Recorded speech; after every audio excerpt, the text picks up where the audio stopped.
함께 기독교 기본 교리에 대한 내용을 함께 공부하는데, 지난주에는 성령 충만에 대한 내용을 함께 했고요. 짤막하게 하지 못했던 그 내용들, 그리고 다음 주 시간에는 이제 창조에 대한 내용을 하게 되는데, 오늘 성령 충만에 대한 내용을 간단히 좀 마무리하려고 합니다. 성령 충만을 어떻게 받을 수 있는가? 성령 충만은 우리가 깨달은 모든 죄를 사함받고 우리 삶의 모든 영역에서 예수 그리스도께 복종할 때 받게 된다. 모든 죄를 사함받고 우리의 모든 영역 속에서 예수 그리스도께 복종할 때 성령 충만을 받게 된다. 성령께서는 여러분의 삶에 손님이 되기를 원하지 않으신다. 그분은 여러분의 집문서를 넘겨받기 원하신다. 그는 여러분이 모든 잘못, 상처, 죄를 솔직히 인정하기를 원하신다. 물론 그는 이미 모든 것을 다 알고 계신다. 그는 우리의 삶의 모든 영역을 그분의 통제에 복종하기를 원하신다. 요한복음 14장에서 예수님은 성령을 보내셔서 우리와 함께 거하게 하시고 우리 안에 계시게 할 것이다, 이렇게 말씀하셨다. 그는 우리의 삶의 모든 영역을 그분의 통제에 복종하기를 원하신다. 우리의 모든 영역을 주님께 모두 복종하기를 원하시는, 이게 바로 성령 충만입니다.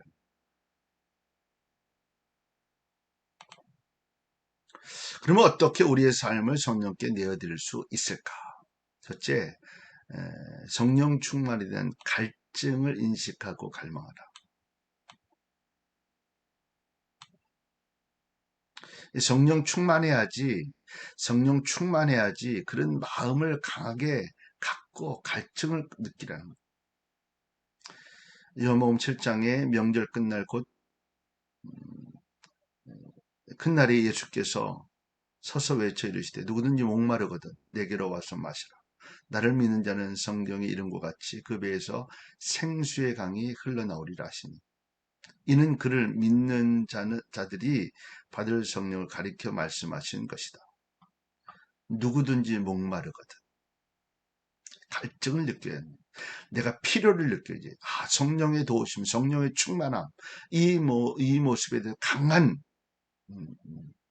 갈증, 갈망, 이런 마음들이 있어야 한다는. 그래야 성령 충만할 수 있는, 충만할 수 있게 되어진다.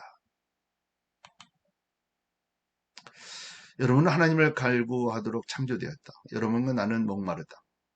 우리가 매일 직면하는 가장 중요한 질문의 하나는 나의 영적 목마름을 해소하기 위해 어디로 가야 할 것인가이다.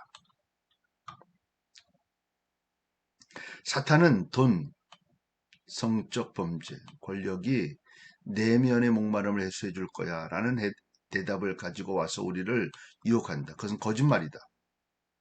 여러분도 그것이 거짓말이라는 걸 알지만 사단은 우리에게 거짓말을 멈추지 않냐. 이게 문제죠.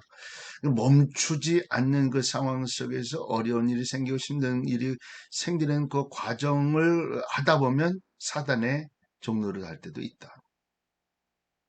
우리 인생의 이 영적 목마름이 큰 과제이죠.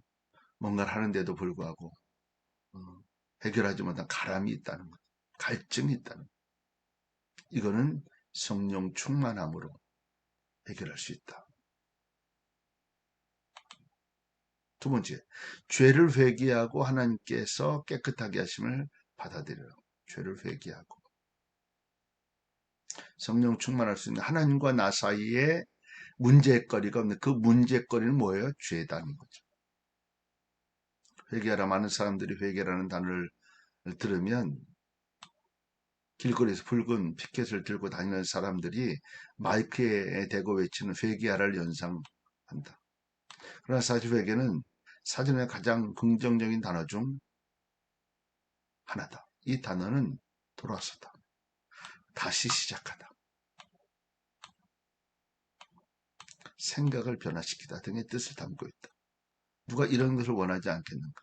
회개는 나의 죄에 대해 하나님께 동의하고 하나님께 불순종한 것에 대한 변명을 늘어놓거나 남탓하기를 그만두는 것이다. 뭐가요? 회개가. 내 죄에 대한 것을 하나님 나에게 말씀해 주시고 느끼게 하는 그 죄에 대한 것을 하나님께 동의. 예, 그렇습니다. 이러는 거죠. 그리고 변명하거나 남탓하는 게 아니다.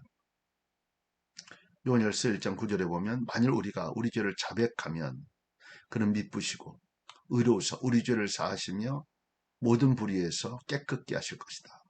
뭐하면?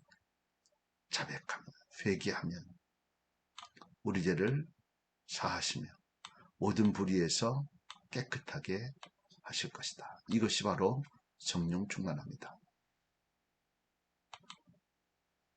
세 번째로 성령의 통치에 당신의 전부를 내어드리라. 전부를. 성령 충만은 많고 적음의 문제가 아니라 있고 없음의 문제다. 많고 적음의 문제가 아니라 있고 없음의 문제다.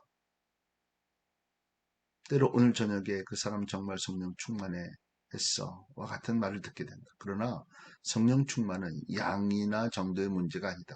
더 충만하냐 덜 충만하거나가 아니라 충만하든지 충만하지 않든지 두 가지뿐이라는 거죠.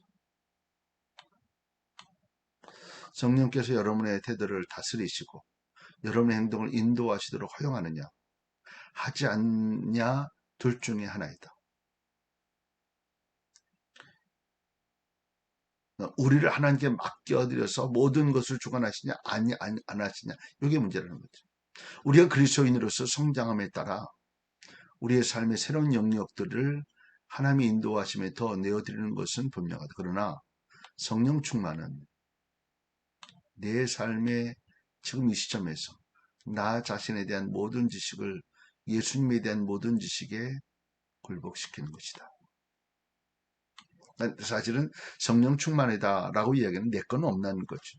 성령의 인도하심과 성령의 역사와 거기에 초점을 두고 모든 걸 거기에 맞춰가는 이게 바로 성령 충만합니다. 내 모든 것을 굴복시키는 누구에게? 성령에게. 네 번째로 말씀대로 당신을 충만하게 하실 하나님을 신뢰하라. 이제 여러분 신뢰해야 한다. 하나님은 하겠다고 말씀하신 것을 하실 것이다. 하나님 항상 그분의 약속을 지키신다. 여러분은 애걸복걸 매달 필요가 없고 의심할 필요도 없다. 다만 믿으라. 다만 믿으라. 참 이게 신앙생활하면서 정말 정답인데 이게 되지 않죠. 잘 안 되죠. 성령께서 여러분을 채우도록 내어드리라고 하신 하나님께서는 여러분이 하나님을 신뢰할 때 분명히 그렇게 하실 것이다. 신뢰할 때 성령 충만함이 있다. 자, 오늘 여기까지 해서 다음 주에는 창조에 대한 내용을 함께 공부합니다. 오늘 승리하는 날 되실 수 있기를 주님의 이름으로 축복합니다.